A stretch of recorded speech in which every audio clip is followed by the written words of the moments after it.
Good morning. હવે આપણે last time મુખ્ય ક્વોન્ટમાંક પર આધારિત જુદા જુદા પ્રકારના એમસીક્યુ જોયા હતા. હવે આપણે ઇલેક્ટ્રોન રચના જોઈએ છે અને ઇલેક્ટ્રોન રચના માટે તમને પરમાણુ ક્રમાંક 1થી પરમાણુ ક્રમાંક 30 સુધીના તત્વો મોઢે થઈ જવા જોઈએ અને એની ઇલેક્ટ્રોન રચના પણ લખતા આવડે ખૂબ જ જરૂરી છે, કારણ કે હવે આ આગળ જતાં દરેક જગ્યા પર કામ લાગશે. ઇલેક્ટ્રોન રચનાનો ઉપયોગ આના પછી ચોથા પાર્ટમાં થશે. જો ચોથો પાર્ટ કેન્સલ ન થાય તો SCBSCમાં કેન્સલ છે. એના પછી ઓર્ગેનિકમાં પણ કામ લાગશે, 12મા ધોરણમાં પણ કામ લાગશે અને બાકીના જે SP વિભાગવાળા પાઠો છે એમાં પણ કામ લાગશે. તો ઇલેક્ટ્રોન રચના ખૂબ જ અગત્યની છે અને એટલા માટે આપણે આજે ધીરે ધીરે કામ કરતા જઈશું સેક્શન વાઇઝ. તો પહેલાં તો આપણે 1થી 10 તત્વો મોઢે કરવાના. તો પરમાણુ ક્રમાંક 1, 2, 3, 4, 5, 6, 7, 8, 9 અને 10. 10 તત્વો. હવે તત્વનું નામ અને એની સંજ્ઞા હું નામ નહીં લખીશ, ખાલી બોલી જાઉં છું. તો hydrogen, helium, lithium, beryllium, boron, carbon, nitrogen, oxygen, chlorine અને નિયોન. તો આ તમારા 1થી 10 તત્વો થઈ ગયા. કોઈપણ તત્વની ઇલેક્ટ્રોન રચના લખવા માટે આપણને પરમાણુ ક્રમાંક ખબર હોવા જોઈએ, કારણ કે આપણે ઓલરેડી શીખીને આવ્યા છે કે પરમાણુ ક્રમાંક કોને કહેવાય. તો પરમાણુના કેન્દ્રમાં રહેલા પ્રોટોનની સંખ્યાને પરમાણુ ક્રમાંક કહેવાય. અને પરમાણુ વીજભારની દ્રષ્ટિએ તટસ્થ હોય એટલે જેટલા પ્રોટોન હોય એટલા ઇલેક્ટ્રોન હોય. ઓકે, એટલે આપણે આ તત્વની જ વાત કરીએ છીએ અને તત્વ વીજભારની દ્રષ્ટિએ તટસ્થ હોય એટલે જેટલા પ્રોટોન હોય એટલા ઇલેક્ટ્રોન હોય. તો હાઇડ્રોજનનો પરમાણુ ક્રમાંક 1 છે, બરાબર છે, એનો મતલબ એમાં ઇલેક્ટ્રોન 1 છે. હવે આપણને કક્ષકનો ઉર્જાક્રમ પણ આવડે છે, 1s, 2s, 2p, 3s, 3p, 4s અને 3d. આપણને આટલાની જરૂર પડશે અને આમાં પેલા આઉબાઉ, પાઉલી અને હુનના નિયમનો ઉપયોગ થશે. તો હાઇડ્રોજન પાસે 1 ઇલેક્ટ્રોન છે, તો આઉબાઉના નિયમ પ્રમાણે ઇલેક્ટ્રોન સૌથી પહેલાં કઈ કક્ષકમાં જાય? તો નીચી ઉર્જાવાળી કક્ષકમાં. તો સૌથી નીચી ઉર્જાવાળી કક્ષક કઈ છે? 1s છે. હવે ઇલેક્ટ્રોન રચના, હાઇડ્રોજનની ઇલેક્ટ્રોન રચના થાય 1s1. 1s1. આને મારે બીજી રીતે લખવું હોય તો દીકરા આ રીતે પણ લખાય. આ 1s અને આમ કરી દો તો પણ ચાલશે, અડધો એરો, અથવા આ 1s અને આખો એરો કરો તો પણ ચાલે. ઓકે, ચાલો. હવે હિલિયમની વાત કરીએ. તેનો પરમાણુ ક્રમાંક 2 છે, એની પાસે 2 ઇલેક્ટ્રોન છે. તો ઇલેક્ટ્રોન તો સૌથી પહેલાં નીચી ઉર્જાની કક્ષકમાં ભરાય. તો પહેલી કક્ષા કઈ છે? કક્ષક 1s. તો આની ઇલેક્ટ્રોન થાય 1s2 અને આને લખાશે, હવે હું કોઈ એક જ ફોર્મેટમાં લખીશ. ચાલો, આમ એક એરો અપ, એક એરો ડાઉન. કેમ? તો અપનો એરો મતલબ +1 થાય અને ડાઉનનો મતલબ -1 થાય. ઓકે, ચાલો છેલ્લી વાર આમાં પણ બતાવી દો. આખો એરો પણ ચાલશે. ઓકે, આ થઈ ગઈ હિલિયમ. હવે લિથિયમ. તો લિથિયમમાં કેટલા ઇલેક્ટ્રોન છે? 3. તો ઇલેક્ટ્રોન સૌથી પહેલા કઈ કક્ષકમાં આવે? નીચી ઉર્જાવાળી, એટલે 1s2. હવે પાઉલીના નિયમ પ્રમાણે એક કક્ષકમાં કેટલા ઇલેક્ટ્રોન ભરાય? 2. તો આ 2 ભરાઈ ગયા. આપણે ભરવાના કેટલા છે? 3. હવે 2s કક્ષક તો સંપૂર્ણ ભરાઈ ગયું, 1s કક્ષક સંપૂર્ણ ભરાઈ ગયું. તો 1s પછી કઈ આવશે? 2s, એટલે 2s1. ઓકે, હવે આને બીજી રીતે લખવું હોય તો 1s, 2s. તો આમાં 2 ઇલેક્ટ્રોન, આમાં 1 ઇલેક્ટ્રોન. ખ્યાલ આવે છે? ચાલો, હવે બેરિલિયમની વાત કરીએ. તો બેરિલિયમનો પરમાણુ ક્રમાંક કેટલો? 4. એનો મતલબ 4 ઇલેક્ટ્રોન છે. ઇલેક્ટ્રોન સૌથી પહેલાં કઈ કક્ષકમાં આવશે? 1s કક્ષકમાં. એટલે 1s2.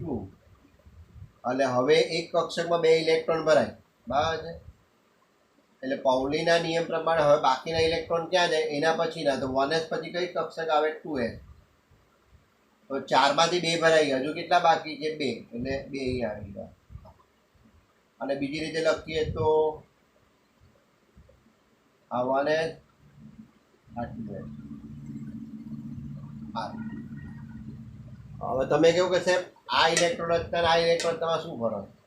તો દીકરા આ ઇલેક્ટ્રોન રચના એમાં કંઈ ફરક નથી, ત્યાં દર્શાવ રીતમાં ફરક છે. પણ જ્યારે આપણે સંકરણની વાત કરીશું ત્યારે આની જરૂર પડશે. બીજા કેટલાક પ્રશ્ન પૂછવામાં આવશે, દાખલા સ્પિન ગુણકનું મૂલ્ય શું? તો ત્યારે આની જરૂર પડશે. એટલે આવશે એટલે હું તમને હમણાં કહીશ. હવે બોરોન, તો બોરોનનો પરમાણુ ક્રમાંક કેટલો? 5. તેની મતલબ બોરોન પાસે કેટલા ઇલેક્ટ્રોન છે? 5. તો 5 ઇલેક્ટ્રોન ભરવાય તો સૌથી પહેલાં કઈ કક્ષકમાં આવશે? 1s. પછી 1s ભરાઈ જાય તો 2s, 2s ભરાઈ જાય તો 2p. તો આની ઇલેક્ટ્રોન રચના થાય 1s2 2s2. 4 થઈ ગયા. તો 1s બી ભરાઈ ગઈ, 2s બી ભરાઈ ગઈ. હવે ઇલેક્ટ્રોન ક્યાં જાય? 5મો, તો 2pમાં.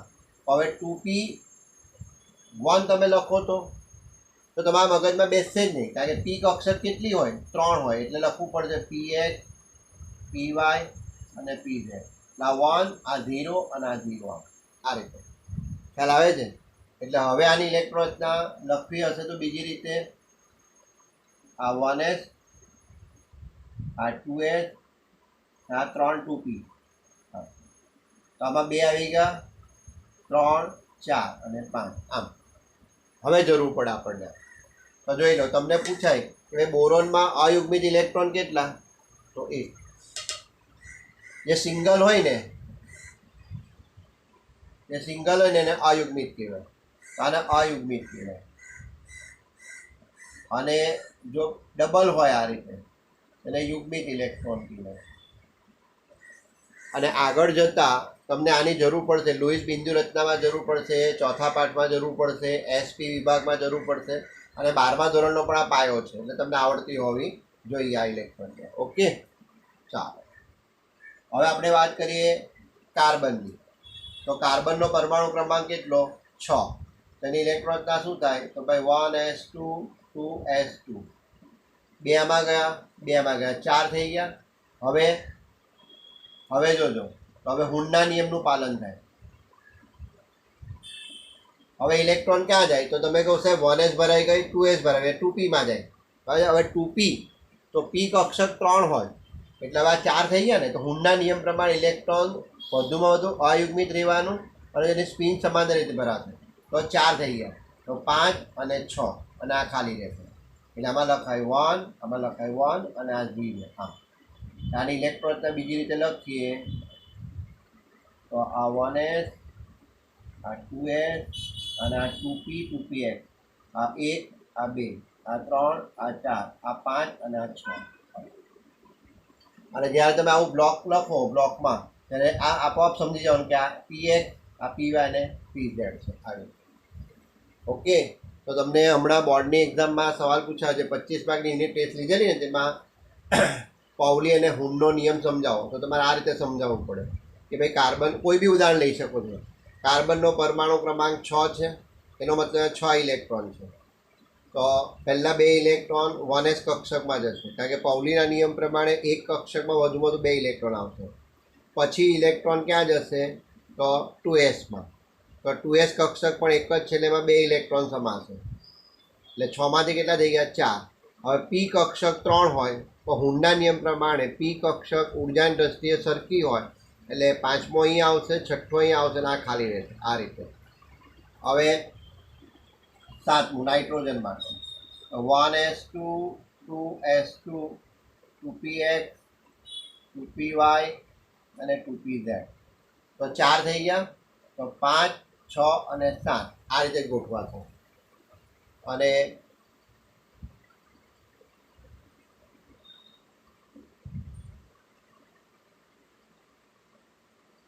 આ 1s 2s 2p 1 2 3 4 5 6 અને 7 આવી રીતે. ઓકે, નહીં તો તમે નાઇટ્રોજન ઇલેક્ટ્રોન આવી લખી નાખો. આ લખો, હું આને બીજી રીતે લખું છું 1s2 2s2 2p3. હું આવી રીતે લખી નાખું તો તમને એટલું તો ખબર પડશે કે આ 4 ઇલેક્ટ્રોન ભરાઈ ગયા પછી 3 ઇલેક્ટ્રોન અહીં આવ્યા. આ 3 ઇલેક્ટ્રોન ગોઠવાયા કઈ રીતે આમાં નહીં દેખાશે, 2p3માં નહીં દેખાશે. આ રીતે લખશો તમારા મગજમાં બેસી ગઈ. પી કક્ષક 3 હોય ને 3 3 ઉર્જાની દ્રષ્ટિએ સરખી છે એટલે હુનના નિયમનું પાલન થાય. એટલે હુનના નિયમ પ્રમાણે 5મો ઇલેક્ટ્રોન અહીંયા આવશે, 6ઠ્ઠો અહીંયા આવશે અને 7મો અહીંયા આવશે. ઓકે, આ રીતે. ચાલો હવે ઓક્સિજનની નીચે બતાવું છું. ચાલો 8 નંબર પર ઓક્સિજન છે. ઓક્સિજન ઇલેક્ટ્રોનતા લખીએ તો 1s2 2s2. હવે ઓક્સિજન પાસે કેટલા ઇલેક્ટ્રોન છે? 8. તો આ 4 આવી ગયા. તમે કહો સાહેબ 2p4 લખી દો, હું તો લખી દઈશ 2p4. તો તમે 2 ને 2 4 ને 4 8 થઈ ગયા. પણ તમને ખબર જ નહીં પડશે એટલે આપણે લખવું પડશે 1s2 2s2 પછી 2px 2py અને 2pz.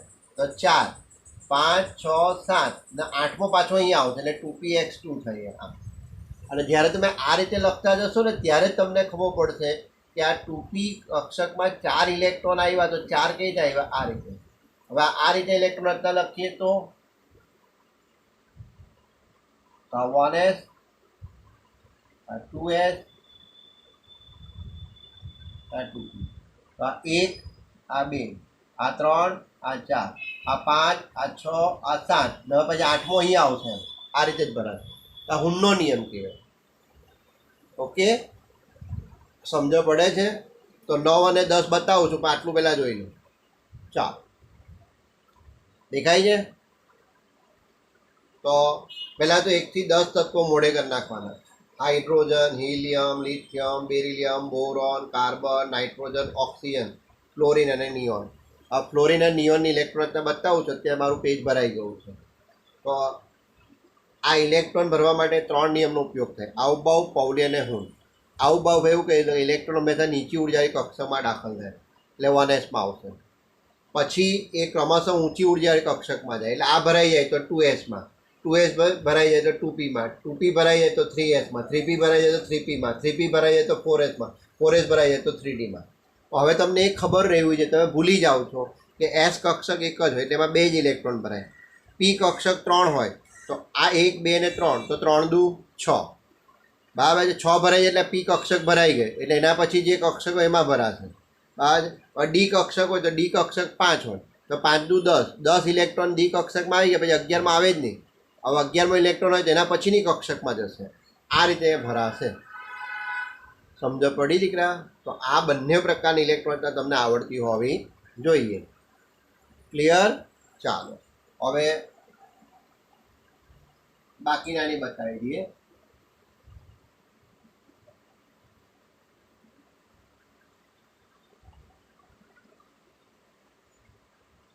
તો 9 નંબર પર કોણ હતું? ફ્લોરિન. 10 નંબર પર કોણ હતું? નિયોન. તો ફ્લોરિનનો પરમાણુ ક્રમાંક 9 છે.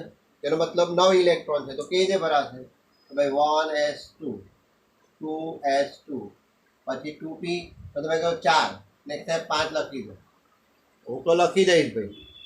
એટલે જો 1sમાં 2 આવ્યા, 2sમાં 2 આવ્યા અને 2pમાં 5. કારણ કે 2pમાં તો મેક્સિમમ કેટલા ભરાય? 6 ભરાય.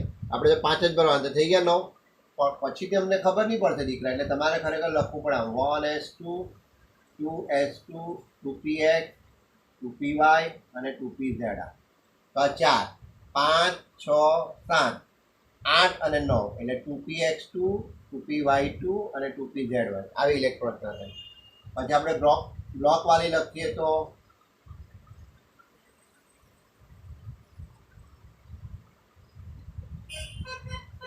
1 2 3 4 5 6 7 8 અને 9. આ 1s છે, આ 2s છે અને આ 2p છે. તો જોઈ લો, આ પહેલી x એટલે 2px2, બીજી y 2py2 અને 2pz વાળું. હવે નિયોનમાં પરમાણુ ક્રમાંક 10 છે. તો 10 છે એનો મતલબ 10 ઇલેક્ટ્રોન છે. તો 1s2 2s2 2p6. તમે લખી દો કે 2p6 લખી દીધું. એમાં p કક્ષકમાં સાહેબ 6 ઇલેક્ટ્રોન આવે. પી કક્ષક 3 હોય એટલે 3 દુ 6 તો 10 થઈ ગઈ, તો અહીંયા સુધી ભરાઈ ગયું. તો હવે ખરેખર તમને બધું જ ખબર હોવી જોઈએ એમ. 2px 2py અને 2pz. તો 4 5 6 7 8 9 ને 10 એટલે 2px2 2py2 અને 2pz જોઈ લો બધી કક્ષક ભરાઈ ગઈ. બરાબર. આને બતાવીએ તો આ 1s 2s અને આ 2p. જો 10 ઇલેક્ટ્રોન, 1 પછી 2 3 4 5 6 7 8 9 અને 10 આ રીતે જ ભરાય દીકરા. તો આ 10 થઈ ગયો. ઓકે. હવે ખાસ ધ્યાનમાં રાખવાનું કે આ 1s 2s 2p હવે આમાં છેલ્લી કક્ષક કઈ થઈ ગઈ 2p. તો આને સંયોજકતા કક્ષા કહેવાય. સૌથી બહારની કક્ષાને સંયોજકતા કક્ષા કહેવાય અને એમાં રહેલા ઇલેક્ટ્રોનને સંયોજકતા ઇલેક્ટ્રોન કહેવાય. તો તમને આવા સવાલ પૂછવામાં આવે છે, સંયોજકતા ઇલેક્ટ્રોન કોને કહેવાય તો આ ખબર હોવી જોઈએ. તો છેલ્લી કક્ષાને સંયોજકતા કક્ષા કહે છે અને તેમાં રહેલ ઇલેક્ટ્રોનને સંયોજકતા ઇલેક્ટ્રોન કહે છે. હવે આના અનુસંધાનમાં તમને ઘણા બધા એક એક માર્કના સવાલ પૂછવા હોય તો પૂછી શકાય. બરાબર. પહેલા સવાલ તો તમને ઇલેક્ટ્રોન રચનાના આધારે એમાં અયુગ્મિત ઇલેક્ટ્રોન કેટલા છે, યુગ્મિત ઇલેક્ટ્રોન કેટલા છે. બરાબર. તો હવે દાખલા તરીકે આ ફ્લોરિન છે, જોઈ લો. તો ફ્લોરિન ઇલેક્ટ્રોનના કોઈ બી લખો, આ લખો, આ લખો, ક્યાં. બરાબર. હવે તમને સવાલ પૂછે કે ફ્લોરિનમાં અયુગ્મિત ઇલેક્ટ્રોન કેટલા, તો તમને આમાં તો ખબર જ નહીં પડે. તમે આ જોઈ લો 5, તો ફટ દેખી 5 બોલી દો. ના, તમે આ જોશો તો જો આ એકલો છે, અથવા આ જોશો તો ખબર પડશે. એટલે અયુગ્મિત ઇલેક્ટ્રોન આમાં નહીં ખબર પડે, તમને આમાં ને આમાં ખબર પડશે. તો અયુગ્મિત એટલે જે સિંગલ ઇલેક્ટ્રોન હોય ને અયુગ્મિત ઇલેક્ટ્રોન કહેવાય. તો આવા એમસીક્યુ તમને અત્યારે પ્રાઇમરી લેવલ પર પૂછવાય તો પૂછાય કે ફ્લોરિનમાં અયુગ્મિત ઇલેક્ટ્રોનની સંખ્યા કેટલી, 1 2 3 4 5. તો ભાઈ 1. યુગ્મિત ઇલેક્ટ્રોન કેટલા, યુગ્મિત ઇલેક્ટ્રોન કેટલા, તો 4. 1 2 3 અને 4. આ યુગ્મિતનો મતલબ પેર. બરાબર. યુગ્મિત ઇલેક્ટ્રોન પૂછ્યા છે. બરાબર. તો 4 દુ 8. ઓકે. હવે આવા સવાલ તમને પૂછાય છે ઇલેક્ટ્રોનના આધારે, તો જરાક એક એક બે સેમ્પલ બતાવતા જઈએ છીએ. માનો કે તમને આવો સવાલ પૂછાયો કે નાઇટ્રોજન પરમાણુ માટે સ્પિન ગુણકનું મૂલ્ય જણાવો. તો સાહેબ આ સ્પિન ગુણક પાછું ક્યાં આવ્યું? તો હવે તમારે આનો જવાબ કોઈ ને ઇલેક્ટ્રોન રચનાના આધારે અપાય.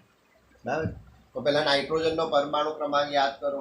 તો ભાઈ કેટલો નહીં યાદ રહેતો હોય તો માંગણીના ટેડવે ગણો. Hydrogen, helium, lithium, beryllium, boron, carbon, nitrogen. 7 number પહેલાં 7. આ પરમાણુ ક્રમાંક આવડે એટલે ખબર પડીએ કે ભાઈ ઇલેક્ટ્રોન 7 છે. 7 ઇલેક્ટ્રોનને તમારે ભરવાનો. 1s2 2s2 અને 2p3. તમે આવું કરી દેશો તો આનો જવાબ અહીંયા નહીં મળે. હવે આ પ્રશ્નનો જવાબ પણ આ ઇલેક્ટ્રોન રચના નહીં ચાલે.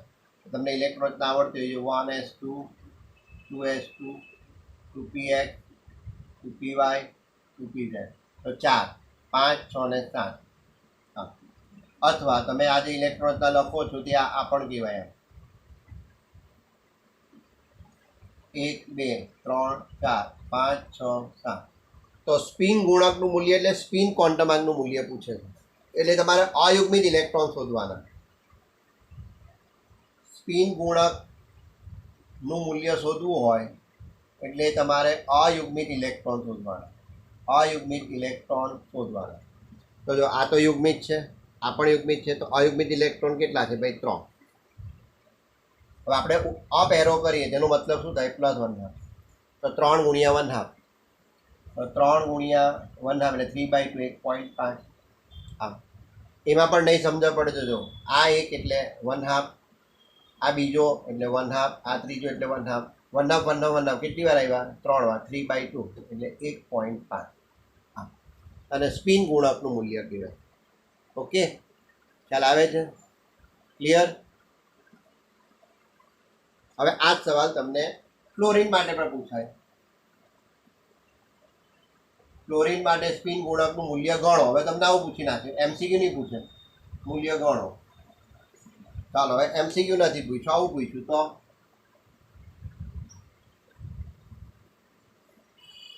ક્લોરીન પરમાણુ માટે સ્પિન ગુણકનું મૂલ્ય જણાવો. તો ક્લોરીનનો પહેલા પરમાણુ ક્રમાંક તમને આવડતો હોય છે ભાઈ 9. તો 1s2 2s2 આ 4 ને 1 5 તમે કરી દો તો નહીં ચાલશે, કારણ કે આમાં તમને અયુગ્મિત ઇલેક્ટ્રોન નહીં દેખાય. સ્પિન ગુણક આવે એટલે અયુગ્મિત ઇલેક્ટ્રોન તમને આવડતા હોવા જોઈએ, તો આ નહીં ચાલશે. તો હવે 1s2 2s2 2px 2py અને 2pz 4 5 6 7 8 9 આ આવડતું હોવું જોઈએ, અથવા ફટાફટ આમ બ્લોક બનાવીને લખી નાખવાનું. 1 2 3 4 5 6 7 8 9 આ 1s આ 2s અને આ 2p. તો જોઈ લો અયુગ્મિત ઇલેક્ટ્રોન કેટલા છે? અયુગ્મિત ઇલેક્ટ્રોન 1 છે. તો આનું મૂલ્ય કેટલું થઈ ગયું? +1. તો +1 થઈ ગયું તમારું કામ. તો એમસીક્યુમાં પૂછ્યો તો એમસીક્યુમાં થઈ શકે. આ રીતે 1 માર્કમાં લખવાના પેપર પૂછ્યો, લખવાના પેપર થઈ શકે. આ તમને ખબર હોવી જોઈએ. તો આ 1 થી 10 તત્વોની ઇલેક્ટ્રોન રચના થઈ ગઈ. હવે આપણે 11 થી 20ની જોઈ લઈએ. તો હવે 11 થી 20, તો પહેલાં તો આ 11 થી 20 તત્વો આવડતા હોવા જોઈએ. તો sodium, magnesium, aluminium, silicon, phosphorus, sulphur, chlorine, argon, potassium અને કેલ્શિયમ. આ દીકરા બધું રાતોરાત આવડી નથી જવાનું, એટલે ગભરાઈ નહીં જતા, ધીરે ધીરે જ કામ કરવાનું છે. તો ભાઈ 11 થી 20 sodium, magnesium, aluminium, silicon, phosphorus, sulphur, chlorine, argon, potassium, calcium. અને આ જે તમે મોઢે કરશો ને 1 થી 30, એ તમને આના પછીના ત્રીજા પાઠમાં પણ કામ લાગશે, ચોથા પાઠમાં પણ કામ લાગશે. એટલે ક્યાંય ને ક્યાંય બધાની ઉપયોગિતા છે. એટલે તમારી મહેનત નકામી જવાની નથી. ને આના વગર તો તમે ઇલેક્ટ્રોન તો લખી જ નહીં શકો, ફૂલ એન્ડ ફાઇનલ છે. ઓકે, ચાલો હવે સોડિયમની વાત કરીએ કે સોડિયમની ઇલેક્ટ્રોન રચના લખવી છે. તો હવે સોડિયમનો પરમાણુ ક્રમાંક હોય તો 11, એનો મતલબ 11 ઇલેક્ટ્રોન છે. તો તમારે 11 ઇલેક્ટ્રોન ભરવાના છે. તો તમારે તો આટલું તો યાદ રાખવાનું છે. પહેલાં ઇલેક્ટ્રોન ક્યાં આવશે? 1s, પછી ભરાઈને ક્યાં જશે? અહીં 2s, પછી ભરાઈને ક્યાં જશે? 2p, પછી ભરાઈને જશે 3s. આ રીતે જવાનું છે. તો જોતા જઈએ. જો 1s 2s 2p અને 3s. એક કક્ષકમાં કેટલા રહે? 2. તો 2 આમાં કેટલા આવશે? 2. એટલે 4 થયા. 11માંથી 4 ભરાયા. હવે પી કક્ષકમાં કેટલા આવે? 6. તો આ 6 બરાબર છે. તો કેટલા થઈ ગયા? 2 2 4 ને 6 10. કેટલા ભરવાના છે? 11. તો હવે આ 2p કક્ષક ભરાઈ ગઈ છે. 2p પછી કઈ કક્ષક? 3s. તો 1 ઇલેક્ટ્રોન નથી થઈ ગયું. તો આ સોડિયમની ઇલેક્ટ્રોન ના થઈ ગઈ. જોજો. તો હવે તમે જેમ જેમ આગળ વધતા જશો ને તેમ તેમ હવે તો આ છૂક ગાડી લાંબી થતી જવાની. અને આ છૂક ગાડીને ટૂંકી લખવી હોય, જો દરેક ઇલેક્ટ્રોન રચનાનું મહત્ત્વ છે, આનું પણ મહત્ત્વ છે, ટૂંકી લખીએ એનું પણ મહત્ત્વ છે. હવે તમને ઇલેક્ટ્રોન રચના લખવા કીધું તો તમે આ લખો કે ટૂંકી લખો, મતલબ છે. હવે તમે કહો સાહેબ ટૂંકી એટલે હું બધું. અહીંયા કેટલા ઇલેક્ટ્રોન થઈ ગયા? 10 થઈ ગયા. હવે તમે અહીંયાથી સાપુતારા જવાનું નક્કી કરો તો તમે 4 વ્હીલરમાં તમારા પપ્પા સાથે નીકળ્યા, બરાબર. તો શું તમે હિમઠોક સીધા સાપુતારા જ ચાલ્યા જશો કે કશે ઊભા રહેશો, થોડો આરામ કરશો, બરાબર, ફ્રેશ થશો? તો કશે ને કશે આપણે 1 સ્ટોપ લઈશું, 2 સ્ટોપ લઈશું. તેમ હવે અહીંયા પણ એવું જ છે. ઇલેક્ટ્રોન રચનાને ટૂંકી લખવા માટે આપણા માટે નિષ્ક્રિય તત્વ ખૂબ કામના છે. એટલે આપણને નિષ્ક્રિય તત્વ એટલે સમૂહ 18ના તત્વો આવડતા હોવા જોઈએ. સમૂહ 18ના તત્વોને નિષ્ક્રિય તત્વો કહેવાય. નિષ્ક્રિય તત્વ એને ઉમદા વાયુ પણ કહેવાય, એને શૂન્ય સમૂહ પણ કહેવાય. આ તમને આવડતા હોવા જોઈએ. તો helium, neon, argon, krypton, xenon અને રેડોન. અને સાથેના પરમાણુ ક્રમાંક પણ આવડતા હોવા જોઈએ. તો 2 10 36 54 86. 2 10 સોરી 18 2 10 18 36 54 અને 86. 2 10 18 36 54 ને 86. આ પરમાણુ ક્રમાંક આવડતા હોય. હવે તમે જોઈ લો સોડિયમનો પરમાણુ ક્રમાંક કેટલો? 11 એટલે મતલબ 10 વત્તા 1 11 થયો ને, તો 10 પર કોણ આવે? નિયોન આવે. તો તમે આવું પણ લખી શકીએ, નિયોન 3s1 થઈ ગયું. આ ટૂંકી ઇલેક્ટ્રોન રચના થઈ ગઈ. ઓકે, આ ટૂંકી ઇલેક્ટ્રોન રચના થઈ ગઈ. હવે તમને આમાંથી સવાલ પૂછાય, એટલે હવે આપણે સાથે સવાલ બતાવતા જઈએ છીએ તમને. આવા સવાલ કોઈ પણ હોય, અત્યારે આપણે સોડિયમ માટે બતાવીએ છીએ. જોજો, એટલે હું સવાલ બનાવું છું. જોજો, તો સવાલ એક બનાવી દઈએ કે સોડિયમ પરમાણુ માટે સંયોજકતા ઇલેક્ટ્રોન માટે ક્વોન્ટમ આંકના મૂલ્ય જણાવો. સોડિયમ પરમાણુ માટે સંયોજકતા ઇલેક્ટ્રોનના સંદર્ભમાં NLM નું મૂલ્ય જણાવો. અને નીચે ઓપ્શન આપેલા હોય. તો વિચારવા પડી જાવ કે સાહેબ આ શું પૂછ્યું? તો દીકરા આનો જવાબ બી હવે ઇલેક્ટ્રોનના આધાર અપાશે અને ક્વોન્ટમ આંક જો ભેગું થઈ ગયું. ગઈકાલે બધા સવાલ જે હતા એ શાના હતા? માત્ર ક્વોન્ટમ આંકના હતા. આજે હવે ઇલેક્ટ્રોનિકતા અને ક્વોન્ટમ આંક ભેગું કરી દઈએ. તો તમને આવા સવાલ એક્ઝામમાં પૂછાય, 2 in 1 3 in 1 પૂછાય. તો સોડિયમ પરમાણુ માટે સંયોજકતા ઇલેક્ટ્રોનના ક્વોન્ટમ આંક જણાવો. તો જો સંયોજકતા ઇલેક્ટ્રોન હમણાં જ તમને સમજાયું કે જે છેલ્લી કક્ષા હોય એને સંયોજકતા કક્ષા કહેવાય. તો છેલ્લી કક્ષા કઈ? 3s. તો આમાં જે ઇલેક્ટ્રોન છે એને સંયોજકતા ઇલેક્ટ્રોન કહેવાય. તો સંયોજકતા ઇલેક્ટ્રોન ક્યાં છે? 3sમાં છે. ઓકે, સંયોજકતા ઇલેક્ટ્રોન ક્યાં છે? તો 3sમાં છે. તો 3s છે. તો ક્વોન્ટમ આંકનું મૂલ્ય યાદ કરો, તો આ 3 s કક્ષક એટલે l બરાબર 0.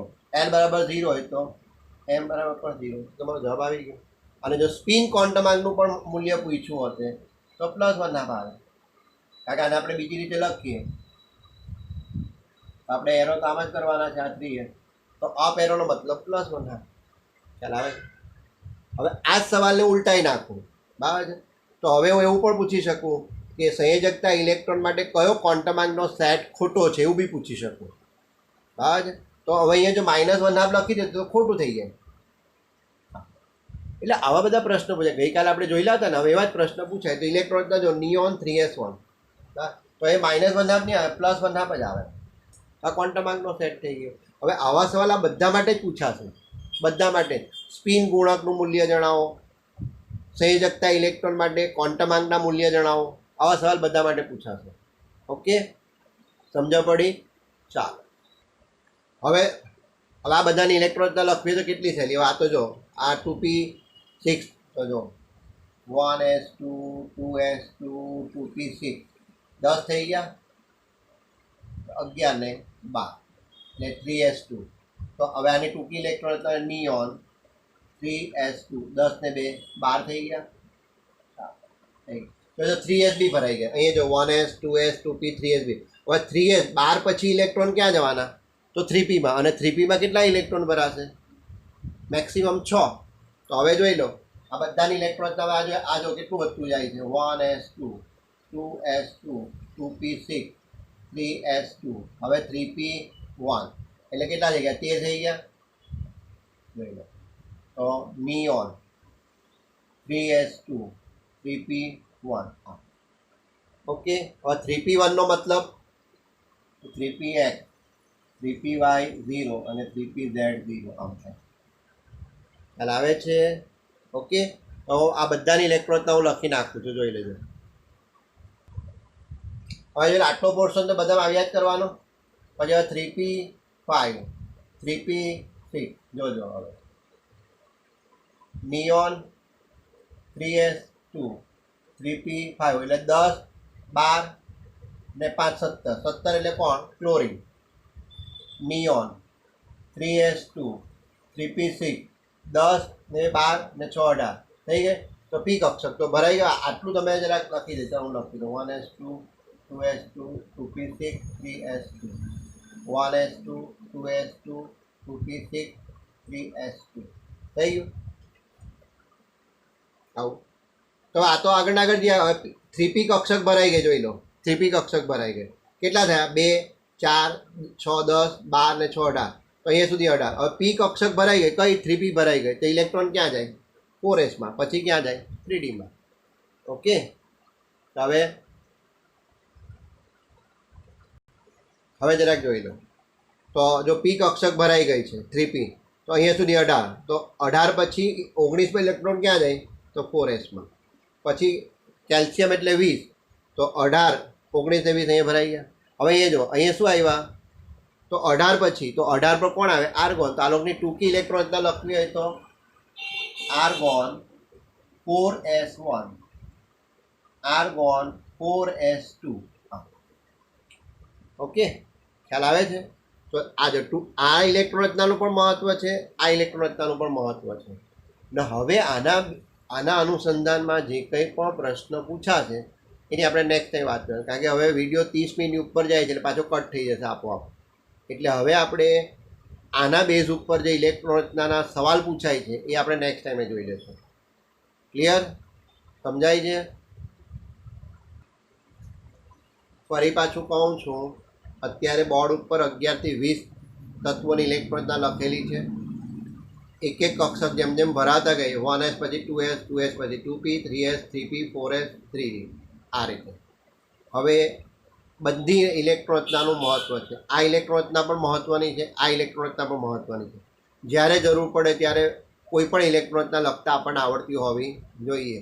આમાં પેલી બ્લોકવાળી પણ આવડતી હોવી જોઈએ. બસ, હવે આને આધારિત જે કંઈ પણ પ્રશ્ન પૂછાય છે એની આપણે નેક્સ્ટ વિડીયોમાં ચર્ચા કરીશું, અને 21 થી 30 તત્વની ઇલેક્ટ્રોન રચના પણ પછી બતાવીશું. ઓકે, ચાલો. જય હિન્દ, જય ભારત.